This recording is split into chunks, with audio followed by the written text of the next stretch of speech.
Well, hey everybody, how are you? It's the nightly coronavirus relay. Um, that's how Nightline started. It actually was back in for all of you youngsters who don't remember this and don't even remember that there was a TV show called Nightline.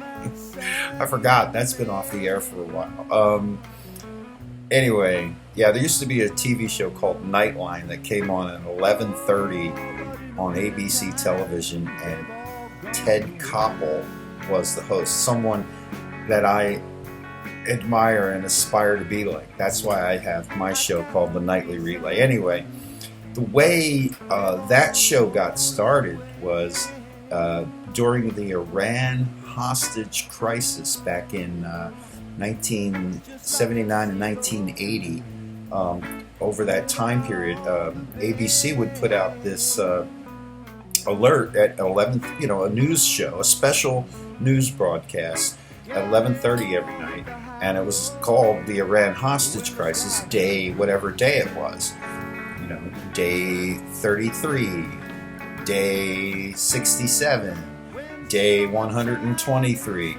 And eventually, after the hostage crisis was over in January 1981, when Ronald Reagan got elected, and this was actually started when Jimmy Carter was president. So that's how old I am, and that's how young you are, that you don't remember any of this. But anyway, and then they, the ratings for this Iran hostage crisis were so high every night that they decided to turn it into a regular show, and it became Nightline.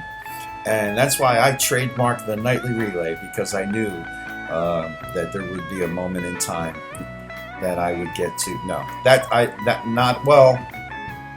I knew that when Trump was elected president, we would probably be going through more of these.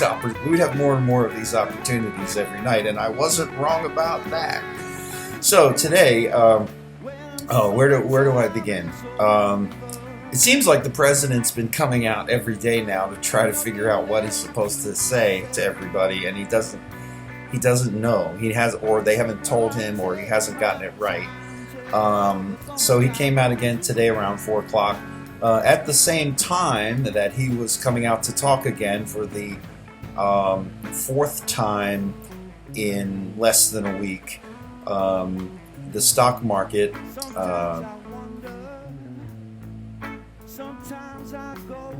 crashed. It crashed. Stock market crashed. Again, that's becoming a regular thing. The stock market is crashing like 2 or 3 times a week now for the last two or 3 weeks, and but this time the stock market was down around very close to 3,000 points, and a 12% drop. And I got thoughts about the stock market that are separate from coronavirus, even though people might think that the stock market and the coronavirus are related, but not as much as you think. There was a really good article on the New York Times over the weekend that talked about that, and I've been saying, there's really been a problem for at least 6 months now in our financial industry, and the stock market itself was just a big bubble that did not have any foot in reality, and so all it needed was some little trigger device, which coronavirus is the trigger. But because of the instability that was already there in our financial markets, this trigger now has set the whole thing crashing to the ground. And I'm going to try to find that article. But so back to the main issue, coronavirus, COVID-19.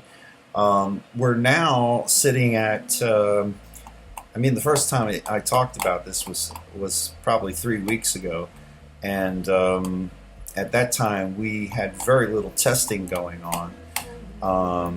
And now, since the tests have been coming in at a more regular, where they should have been, let's say 2 months ago. Now that we have the test kits out there and people are getting tested, which was a huge mistake, we're seeing big numbers, jumps of 100, 200, 300% in just a matter of days.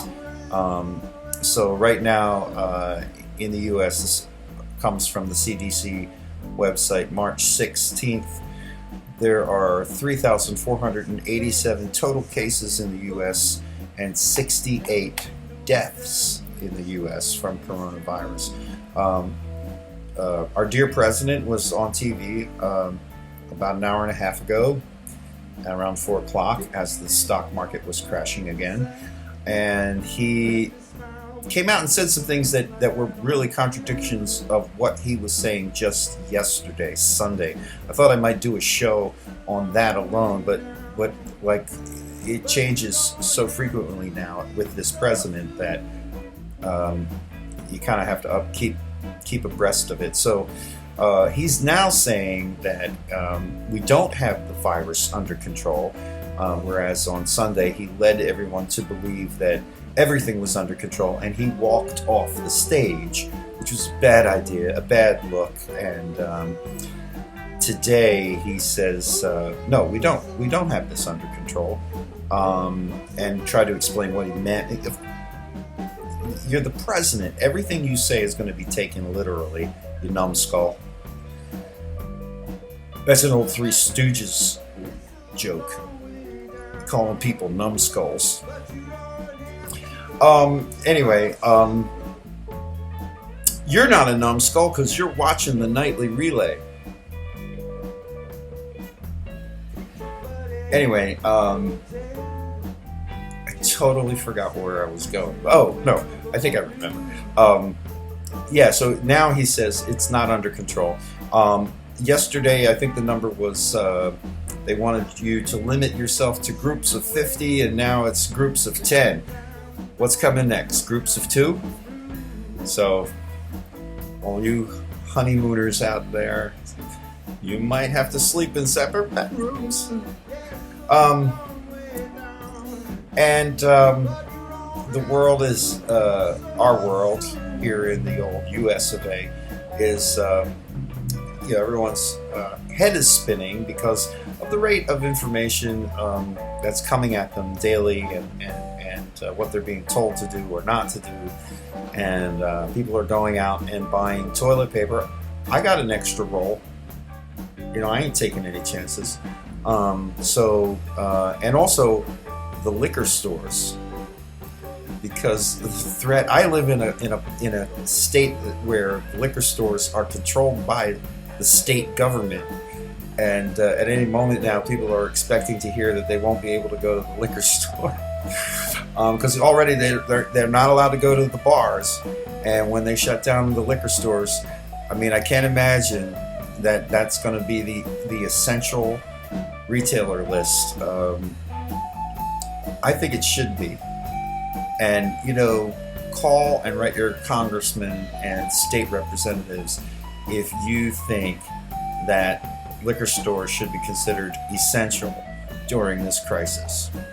I'm Paul David Trier. This is the Nightly Relay. Hold on to your seats, and hopefully I'll see you next time we do this, maybe tomorrow night. Bye.